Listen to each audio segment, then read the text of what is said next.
Good morning to you. It's Daybreak at iFiber One News Radio, 845. And weekly at this time, we learn a little bit more about the economic development here in Mason County. The board, chair of the board for the EDC, James Thomas, on the air with me this morning. Good morning, sir. How you doing?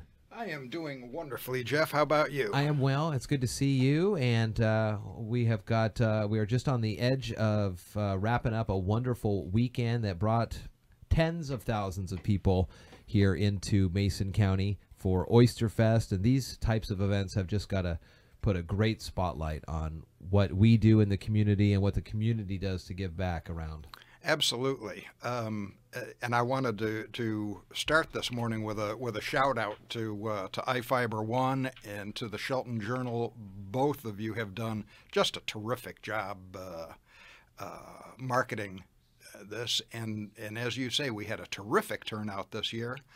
Pretty decent weather. Yeah. And it does. It elevates the profile of Mason County and makes it a lot easier when I talk about, you can live and work where other people come to play. Yeah, it makes a lot of sense, and it really is true here in the county. We have a lot to offer for recreation and for just enjoyment. Absolutely. Wonderful place to live. When we have our public meetings, I usually open with something along the lines of, it's a great day to be in Mason County. It really is. It really is. What else are we looking at? Last week we kind of started a discussion about a kind of a big need that we see here in the community, a hotel potentially to help out when folks come in, either state patrol officers in training or folks visiting at the jail or just folks in, again, recreating for the different events. Absolutely. Ultimately we would like to site a new hotel here in the general Shelton area. Also another up north in Belfair. Mm-hmm. Here on the south side, which for whatever reason has the biggest interest from hoteliers these days. We're looking at we're working with a company right now in Spokane who is a broker for hotel chains. We are working 5 sites, and I don't want to identify them too closely, but up along the 101 North corridor north of the Wallace-Neeland Exchange. Mm-hmm. And the hotels that are looking at us, and some of them have made site visits in the past, you should know, or our listeners should know. So they're fairly serious about this. As we discussed last time, this is not an insignificant investment on someone's part. Yeah. So in any event, I'm heartened by the uptick in activity. We've pushed and things have moved a little bit. Do you get a sense of the size of one of these that would be, and do they base it on the population of the county or the city, the main city, or is it what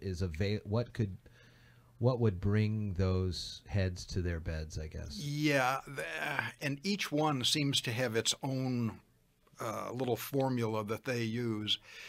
In round numbers, 100 rooms seems to be the number that gets kicked around. I'm guessing it'll probably be somewhere between 75 and 100 rooms. Okay. Yeah. Is that I guess it's been a while since I've stayed at a motel or a hotel. Is that an average size of a hotel these days? I think it is. The way they're building these days. The average hotel room is about 325 or 340 square feet. So you can kind of figure out how big a space. Sure. Typically they're looking for 3.5 to 5 acres to put one of these on. Wow. Okay. What else is going on? What else have you been? What other rocks have you been kicking up trying to bring EDC work here? Well, we were contacted by a company that's based in San Francisco, and their business model is sort of like Airbnb, but for automobiles. Now, I haven't even talked to these folks yet. We've just arranged a teleconference. But it's an interesting thought, especially in an area where we have a large transient population coming to recreate and whatnot, as well as our airport here. You know, people fly in, and if they want to do something besides have a hamburger close by, They need a car. they got to have a car. So it's an interesting thing to explore. So this would be like renting somebody's car for the afternoon, like having an Uber but with no driver? That is the way I understand it. Huh. And I expect that at this time next week, I'll tell you You're a gonna know lot little more bit about it. Man, there's a business for everything, isn't there? There really is. There Just gotta really is. Find out how to bring him here. And we've begun the process of looking for someone to do what I'm filling in doing Okay. part-time. We had the first meeting of the search committee last week. We have put together sort of an announcement. It would not be accurate to say that we really have a complete job description yet.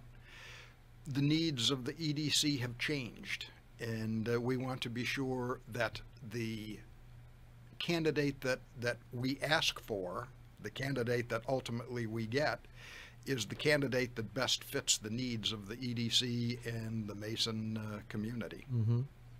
How much can you imagine or speculate on the interaction with the proximity we have to Olympia to help with this? I know former Director Lynn Longan had a extensive background working in the state capitol. I could only assume that that was a major benefit, and is that one of the criterias, just ease of interaction with folks over there? Sure, that of course helps, and Jennifer Baria, who has been with EDC for I think 10 or 12 years, shares a very similar set of relationships with the government community in Olympia. So okay. She is just a tremendous asset. Oh, she's great. Yeah. So that's important. I've reached out to, and in fact we'll be getting together later this week with Dick Larman, who spent a number of years with the Department of Commerce, later was the EDC director in Lewis County, and someone I count as a personal friend, who has been most generous in offering his time and guidance as we go through this process. Dick has as much experience in economic development in the state and this region within the state as anyone I know. Oh, good. Very nice. Well, sounds like things are trucking along at the pace that we've come accustomed to. It's not like these things happen all rapidly. It's a lot of fits and starts, and looks like we're coming up on some good things, perhaps. We are. As we've discussed in the past, business recruitment is it's a marathon. It is a numbers game. You have to talk to a lot of people before you find someone who's actually willing to, to move their business here. Sure. But we have focused pretty hard on a contingent of companies that we think are realistic, rather than, we are not going to bring a Honda plant to to the greater Shelton area. Right. It's just not going to happen. But there are thousands of small and medium-sized companies that would be a wonderful fit here. Well, we'll continue to keep our eyes on this. We'll continue talking to you every week here to find out how things are going. It's good to see you.